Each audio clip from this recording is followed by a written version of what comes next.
Hello అండి. ఒక చిన్న పట్టణంలో అంచున రాఘవ అనే వ్యక్తి ఉండేవాడు. అతను ఎంతో ఎక్కువగా మాట్లాడలేడు కాదు. ఎప్పుడూ నిశ్శబ్దంగా తన పని తను చేసుకుంటూ వెళ్ళిపోతూ ఉండేవారు. అందుకే ఊరు వాళ్ళు అందరినీ మౌన మనిషి అని పిలిచేవారు. ఒకరోజు ఊర్లో భారీ వర్షం పడుతుంది.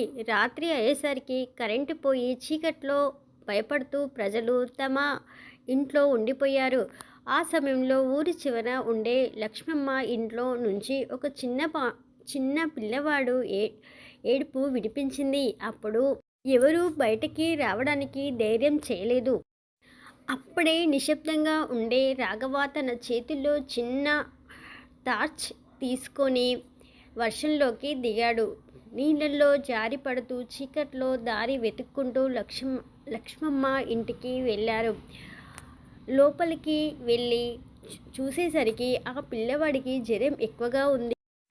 వెంటనే రాఘవ ఆ పిల్లవాడిని ఎత్తుకొని వర్షాన్ని లెక్క చేయకుండా దగ్గరలోని హాస్పిటల్కి తీసుకెళ్లాడు. డాక్టర్ చికిత్స చేయడంతో పిల్లవాడు కాస్త కోలుకున్నాడు.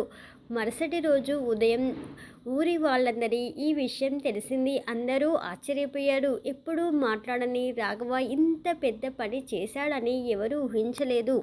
లక్ష్మమ్మ కళ్ళల్లో నీళ్లు పెట్టుకొని చెప్పింది, మాటల కన్నా పనులే మనిషి నిజమైన స్వభావాన్ని చూపిస్తాయి.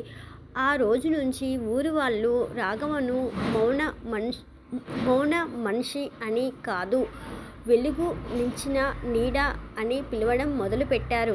ఈ కథలో నీతి ఏంటంటే, మాటలు తక్కువైనా మంచి మనసు ఉన్నవాళ్లే నిజమైన హీరోలు. అంతే కదా. నచ్చితే లైక్ చేయండి, సబ్స్క్రైబ్ చేయండి.